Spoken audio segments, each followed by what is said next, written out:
ஜக்காத் இன்று அருவருப்பாக உச்சரிக்கப்படக்கூடிய ஒரு வார்த்தையாக மாறிவிட்டது. ஜக்காத் தாங்க ஒரு ஏளனமான ஒரு வார்த்தையாக இது மாறிவிட்டது. போ ஜக்காத்தா வச்சுக்கோ, கடன் தரலாம் ஜக்காத்தா வச்சுக்கோ. இப்படி அருவருப்பாக பேசப்படக்கூடிய இன்றைய காலகட்டத்தில் ஒரு வார்த்தை பிரயோகமாக ஜக்காத் என்பது மாறிவிட்டது. ஜக்காத்தினுடைய அர்த்தம் என்ன தெரியுமா? ஜக்காத்தினுடைய வெளிப்பொருள், அதற்கு வெளிப்பொருள் ஒன்று, உள்பொருள் உண்டு.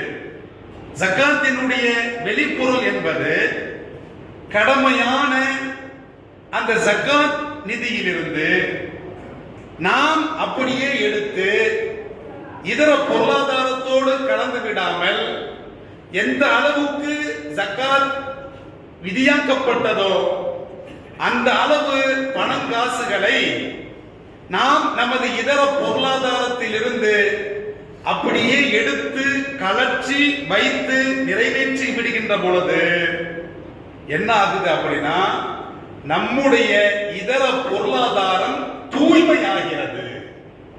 ஜக்காத்தினுடைய அர்த்தம் என்னது? தூய்மை. இது ஒரு ஏளனமான பேச்சாக, ஒரு ஏளனமான ஒரு வார்த்தையாக இன்று பேசப்படுகிறது.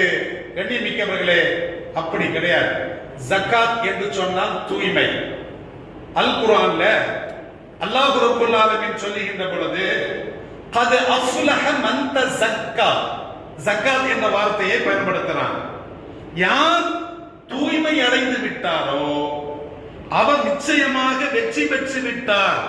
அப்ப ஜக்காத் என்று சொன்னால் என்ன? தூய்மை.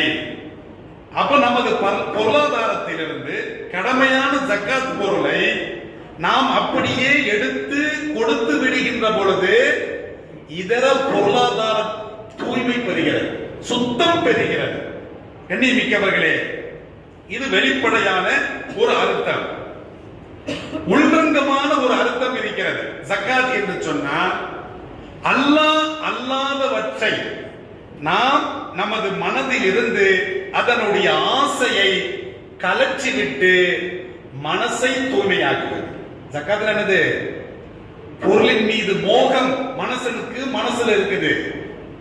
அப்போ தங்கத்தின் மீது மோகம் மனுஷனுக்கு இருக்கிறது, வெள்ளியின் மீது மோகம் மனுஷனுக்கு இருக்கிறது.